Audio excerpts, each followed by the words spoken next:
kerjaan sama orang Malaysia teman saya, terus katanya pura-pura dikasih ilmu. Pura-pura dikasih ilmu. Ternyata dia kerjasama sama dukun itu untuk ngerjain saya. Ceritanya dia menyantet saya dari jauh, cuman mungkin ya gitulah. Terus akhirnya saya dikerjain, pura-pura dikasih ilmu. Nah, saya dimandiin, terus dikunci di belakang, terus dikasih minum segala macam. Semenjak itu saya pulang tuh, semenjak dari situ ada aja sakit. Digiring? Iya, digiring. Soalnya kenapa kan selama ini ya, saya paranormal banyak macam bentuk. Itu sengaja digiring? Digiring. Ada masih saya kebal. Yang saya butuhkan bukan kebal, yang saya butuhkan nih lawan badan saya waktu saya ada itu. Ya benar saya ada. Soalnya yang saya temuin udah puluhan dari berbagai macam bentuk paranormal yang katanya jago-jago lah gimana gitu. Itu yang saya rasakan. Benar sekali, benar. Ternyata teman saya ini kerjasama sama ini, bukan ilmu yang saya dikasih. Ternyata raja jin ifrit, kerajaan jin yang paling ganas.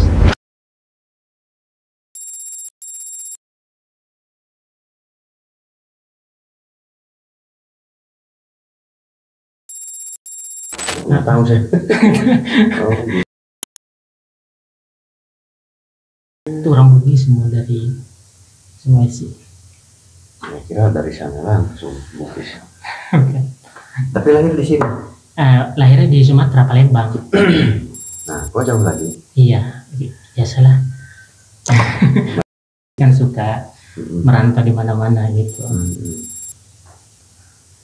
Ada apa Pak Amir, gimana? Gini ceritanya kan, dulu kan saya sempat merantau ke Malaysia. Ya.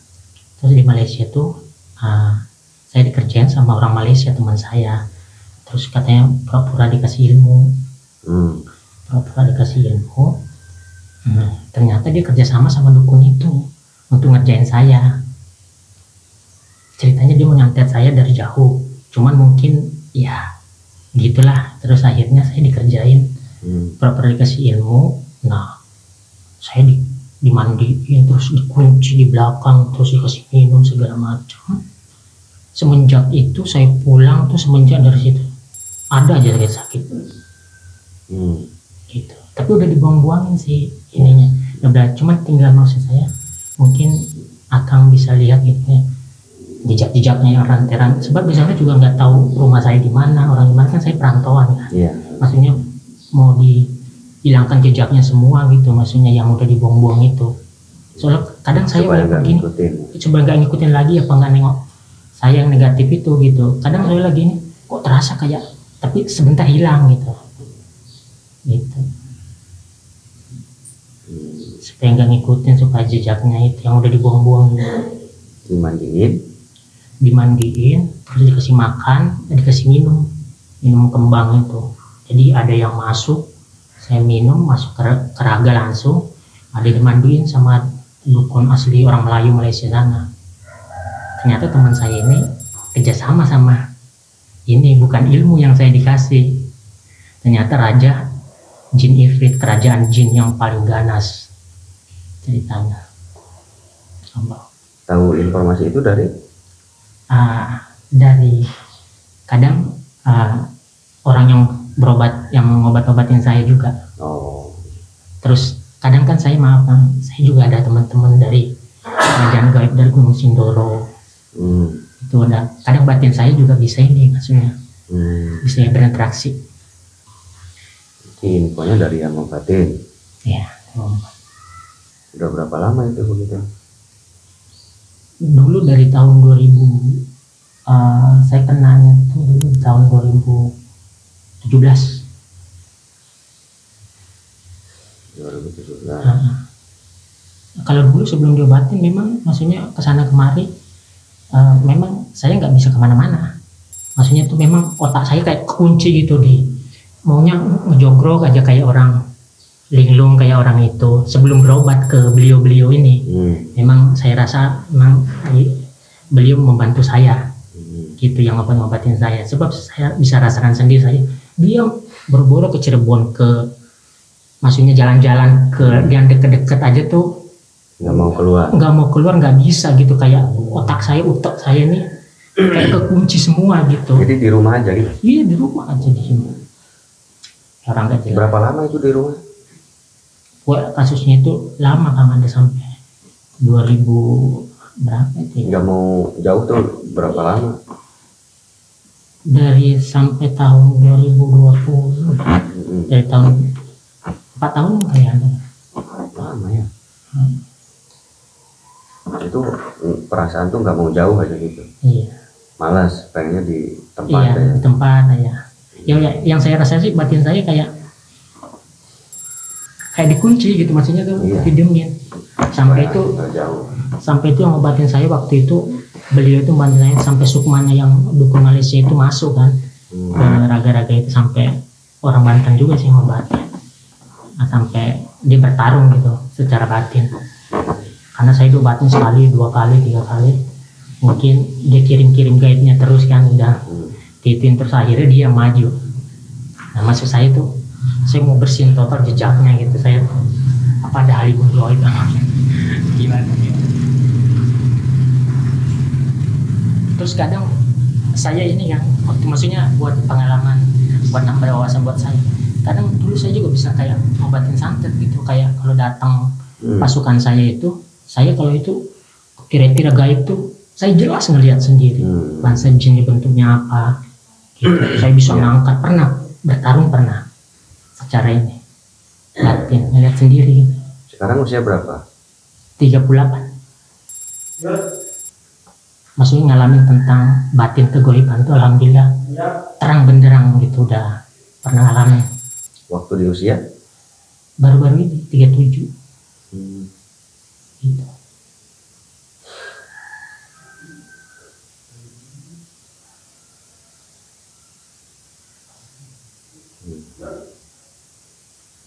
Menurut Akang masih ada gangguan nggak? Bisa dulu. Ya. Sekarang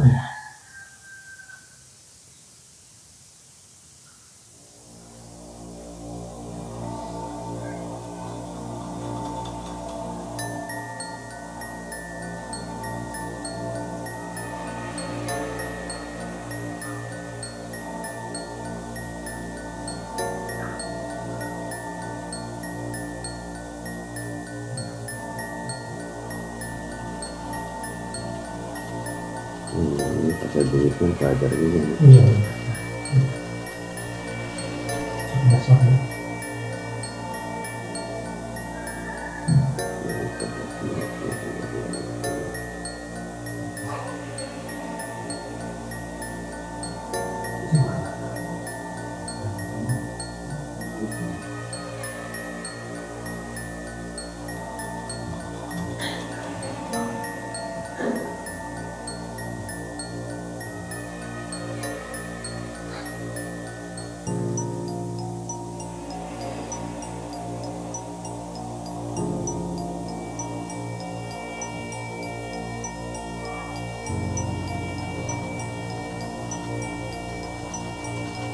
Ke bawahnya nggak ada yang serius. Kenapa? Nggak ada pewaris ke bawahnya. Kenapa? Keturunannya nggak ada pewaris. Oh. Terus maksudnya? Dia mencari yang bisa menjalankan. Oh. Jadi sepertinya si Mas ini sedikit dilirik gitu. Jadi itu semua ujiannya. Ujian saya ya. Benar Kang, yang saya rasakan benar. Itu ujian supaya terarah, mengarahnya ke sana. Iya, mengarahnya ke sana. Digiring. Iya, digiring. Soalnya kenapa Kang selama ini ya? Saya ketemu paranormal banyak macam bentuk. Itu sengaja digiring. Digiring. Ada yang ngasih saya kebal-kebal. Yang saya butuhkan bukan kebal, yang saya butuhkan nih lawan badan saya waktu saya ada itu. Iya benar. Benar sekali. Soalnya yang saya temuin udah puluhan dari berbagai macam bentuk paranormal yang katanya jago-jago lah gimana gitu. Itu yang saya rasakan. Benar sekali. Benar masuk. Saya lagi digiring ya. Ya, digiring agar banyak pengalaman. Itu namanya apa ya kalau saya bilang? Jadi digemblengnya oleh alam gitu. kan ada dua macam. Manusia itu ada yang digembleng oleh manusia, digembleng itu diajarkan. Iya. Ada yang diajarkan oleh alam langsung. Diajarkan oleh alam itu maksudnya diajarkan oleh pengalaman. Iya benar. Soal Pak, saya merantau maaf ya kan, sampai Singapura, Thailand, Brunei, Malaysia, Kalimantan. Ya kadang yang saya temui itu kadang pahit-pahit gitu maksudnya. Pengalaman orang ngajarkan, tapi saya sadar oh ini hidup. Ya cuma hidup gitu doang ngajarin saya tentang ini gitu. Iya, untuk mengalami. Diberikan gejolak batin, dihidupkan. Itu kalau orang pengen begitu berburu puasanya lama. Nah kalau si Mas nggak perlu puasa berbulan-bulan, jadi hidup sendiri, pekat sendiri. Nah itu bagus ya. Agama apa? Islam. Nah, agama Islam. Berarti itu anugerah dari Allah. Anugerah. Kalau orang lain pengen begitu puasanya bisa sebulan lebih, bisa 3 bulan. Nah, kalau sampean enak tinggal tiba-tiba kebuka pekat sendiri. Gratis. Jadi bersyukur. Nah, kalau adanya yang nyantet, bersyukur juga. Iya benar, saya bersyukur benar. Nah, bersyukurnya apa? Kalau nggak ada dia nggak begitu. Nggak begitu benar. Hasil. Nggak begitu. Jadi itu jalan. Jalan. Nah, jalan. Kalau nggak ada yang nyantet nggak bakal begitu. Begitu. Nggak bakal makin peka. Dan tidak memperhatikan batin. Iya benar. Makanya disantet aja sekalian. Nah, jadi akhirnya kita tergiring untuk mengenal ya ke sana. Iya. Soalnya waktu dulu sebelum saya kena santet kan, ilmu-ilmu kayak gini tuh saya nggak percaya adanya santet itu, saya bahkan nggak percaya gitu. Iya. Tapi setelah saya ngalamin sendiri begitu saya disantet, ngeliat jin itu kayak apa bentuknya, terus dukun nyuruh jin itu nyantet seorang gimana perintahnya, oke bos saya melihat gitu langsung jelas gitu loh. Siap bos saya laksanakan, saya beri jin ngeliat gitu dukunnya berhadapan gitu nyuruh jin itu. Pada waktu begitu itulah pengalaman saya santet gitu. Dari usia berapa udah mulai ada kepekaan? Apa baru-baru ini? Baru-baru ini pas sudah kena santet. Baru-baru ini. Terus kadang datang sendiri, saya juga kayak nggak ngundang gitu ya. Saya tiba-tiba teman gaib saya kerajaan Gunung Sindoro kan di Jawa Tengah kan ada. Kerajaan itu sekarang jadi teman gitu, tiba-tiba datang gitu dari mana asalnya, tiba-tiba kayak bergabung sama saya gitu. Nah itu kecocokan karena tadi jadi kita digiring untuk mengarah ke sana. Kalau digiring berarti sudah ada fondasi atau sudah ada basic dari leluhur ya. Jadi manusia itu kalau ada sesuatu dari leluhur maka akan diikuti bangsa Odam. Jadi mereka sukarela dan ingin membantu. Nggak perlu disuruh, nggak perlu diminta. Mereka datang sendiri. Iya benar, datang sendiri. Kalau kita lagi ada sesuatu hal, nanti mereka datang sendiri membisikkan sesuatu.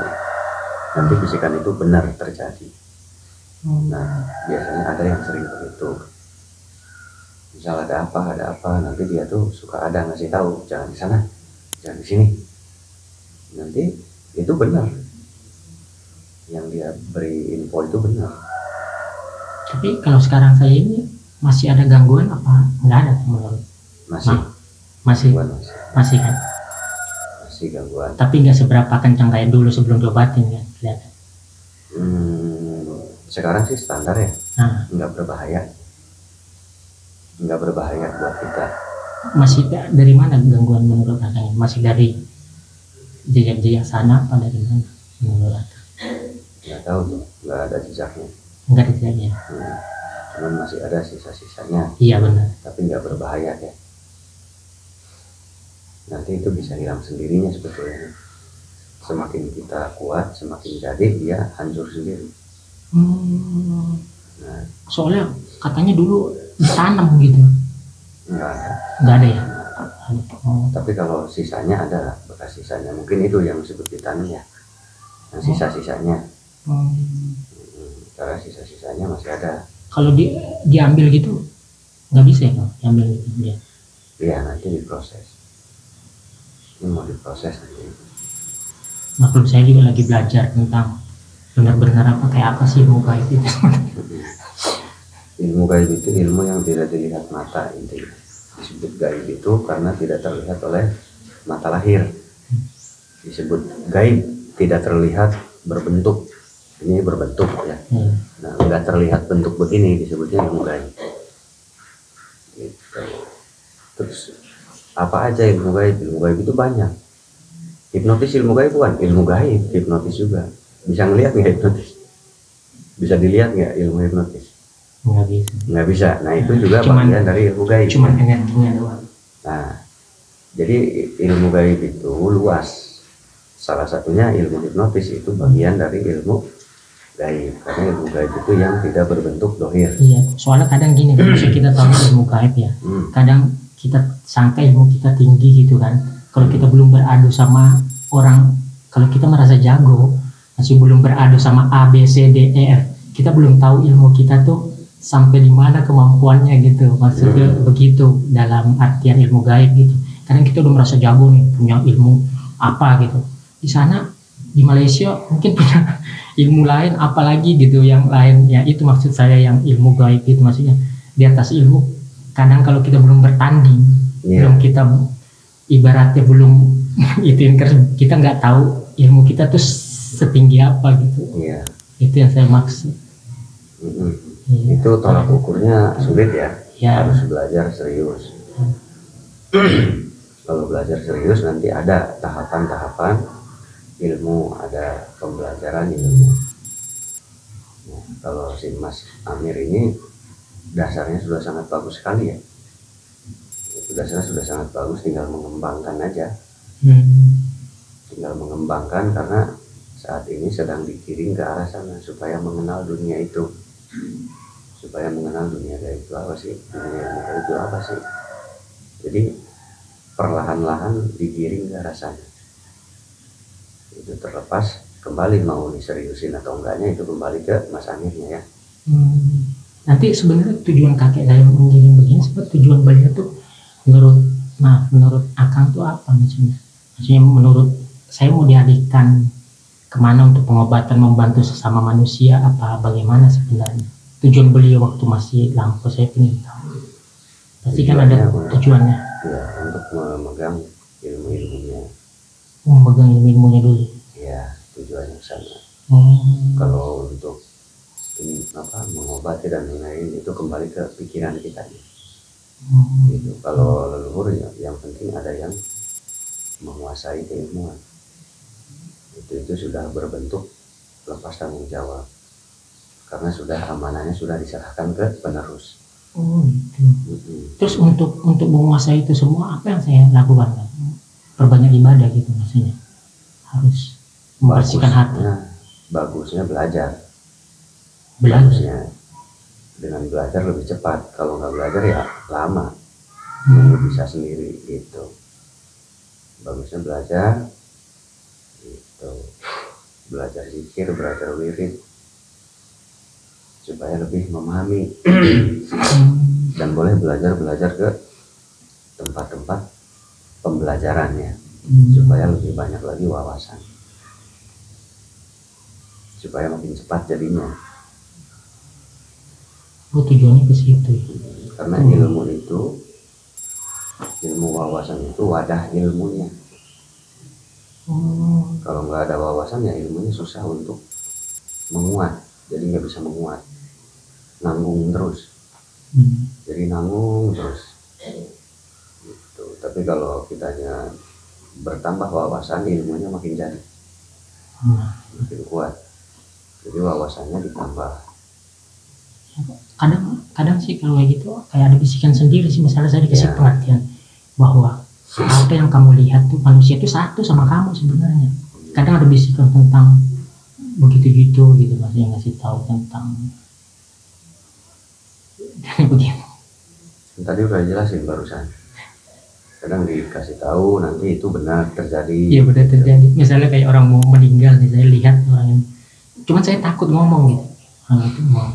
Cuman di dalam hati saya aja, cuman kayak ngebatin gitu. Oh iya, gitu ceritanya. Iya. Ya tadi udah dijelasin sama saya barusan. Nah, itu bagian dari orang ya. iya. Kalau masalah pengobatan dan lain-lain itu kembali ke kitanya yang membawa. Mau dipakai ngobatin atau dibiarkan, itu kembali ke kita. Kalau dibiarkan ya yang penting kita menguasai ilmunya. Pewarisnya berarti kita, tapi nggak dipakai. Tapi kalau mau dipakai ya pakai untuk ngobatin orang. Tapi kalau sudah sempurna ya. Iya. Kalau sudah sempurna. Nah, nanti yang minta tolong tuh ada aja orang. Mungkin sekarang juga udah mulai ada aja yang minta bantuan sedikit. Iya benar, kadang-kadang ya. Nanti dari mulut ke mulut itu nggak bisa dielakkan ya. Kita nggak bisa menghindar karena mereka yang mencari kita. Nah itu orang tuh percaya aja, pengen aja minta bantuan. Itu kalau diseriuskan nanti makin lama makin banyak yang minta bantuan. Kalau sekarang mungkin beberapa lah, 1-2 gitu ya, jarang-jarang. Iya benar sih. Kalau sekarang jarang-jarang, kalau diseriuskan itu bisa makin dalam pengetahuannya, wawasannya bisa langsung, bukan langsung, bisa makin bertambah. Wawasannya, pengetahuannya itu belajar sedikit tapi masuknya banyak. Ya. Belajarnya sedikit tapi pahamnya banyak. Itu ya. Nah kalau gangguan nggak seberapa, nggak usah dipikirkan itu mah. Itu mah cuma buat penggiringan kita aja. Jadi nikmatin aja itu mah. Oh, yang kalau ada gangguan gitu dinikmati aja ya. Jadi ya, oh begini. Kalau nggak begitu kita nggak tahu ya. Nggak bakal kena. Kesampean nggak bakal kena mas. Jadi slow aja nggak bakal kena. Pernah belajar ngaji di mana? Pernah dulu di Jakarta sih kan. Madrasah atau? Di kayak TPA gitulah, cuman bisa ngaji doang tapi mungkin lafalnya ya kurang itulah, nggak ngerti lah. Nah sekarang belajar ngajinya ditambah ya. Tambah supaya tadi saya bilang kalau wawasannya sudah bagus maka ilmunya akan semakin menguat. Gitu. Ya. Jadi tinggal ngolah doang gitu ya. Iya tinggal belajar. Nanti ada yang ngajar belajar, ada pengajar belajar. Terus aja nyari wawasan dari mana kan. Ada paranormal, ajak ngobrol, nanti banyak ilmu masuk gitu. Kalau banyak info yang masuk di otak kita, nah di situ peluangnya semakin besar. Iya benar, kayak rasa kalau zaman dulu ya. Sekarang kalau ketemu paranormal misalnya tahu kayak pengen ngajak ngobrol, kayak pengen kepo gitu, kayak hatinya kayak tergerak gitu. Makanya sampai sini bilang, kan saya tinggal Banten lama ya, kok tergerak gitu, pengen ngobrol coba kayak apa sih gitu. Gitu tergerak. Ya, itu tergerak karena dari dalamnya ngajak. Dari dalamnya ngajak ayo sana aja. Atau kalau ada siapapun ngobrol, nah, itu semata-mata si batin itu mencari wawasan untuk otak si badan itu. Karena si ruhnya tahu kalau badannya masih kosong nih. Jadi si ruhnya perasaannya dikeluarkan. Rasanya tuh pengen aja nyari obrolan sama dia. Nah akhirnya si otak yang nangkap. Si otak yang kosong jadi terisi. Bener. Kalau si batin nggak perlu isi, dia sudah paham semua. Tapi kalau otak itu harus diisi. Batinnya bagus, otaknya kosong, itu nggak balance, nggak seimbang. Jadi batinnya bagus, otaknya juga harus terisi. Kalau si batin nggak perlu diisi, jadi si batin justru yang mengisi otak. Otak itu berarti obrolan, wawasan, ketangkep masuk. Otak lama-lama penuh. Nanti kalau otak sudah penuh, si batin merasa, saya sudah kuat. gitu. Bahan bakar full nih, tinggal berangkat kemana gitu. Makanya banyak orang belajar bisa A, bisa B, tetapi maju enggak, mundur enggak. Nah itu efek dari bahan bakarnya kurang. Jadi bahan bakarnya diisi penuh. Apa itu bahan bakarnya? Wawasan dan pengetahuan di bidang hal gaib. Makanya si batin si Mas bagus mengarahkan banyak ngobrol sama paranormal. Itu ilmu masuk sedikit. Nanti kalau di otak kita terisi makin penuh, maka powernya semakin kuat. Power batinnya menguat. Jadi batinnya makin buar gitu. Nanti auranya kalau sudah meledak begitu, ya orang banyak yang minta bantuan dengan sendirinya. Gitu. Otomatis ya. Jalannya ya banyak, kayak contoh Ibu Ningsih Tinampi ya. Iya benar. Jalannya banyak. Awalnya Ibu Ningsih Tinampi kan iseng ada yang video, lama-lama meledak. Seiring berjalannya nah Ibu Ningsih Tinampi itu nggak langsung meledak viral, enggak. Sedikit dulu pasiennya. Nah, sedikit dia belajar. Pasien datang dipelajari, lama-lama penuh ilmunya. Saat otaknya sudah terisi penuh, maka batinnya menguat, meledak, langsung diserang orang untuk berobat karena sudah full power, sudah siap batinnya. Ininya sudah full, otaknya sudah terisi banyak. Nah, jadi nggak cukup kita belajar hal gaib aja. Maksudnya nggak cukup kita memakai kasar, tapi otak juga harus diisi dengan pemahaman dan pengalaman.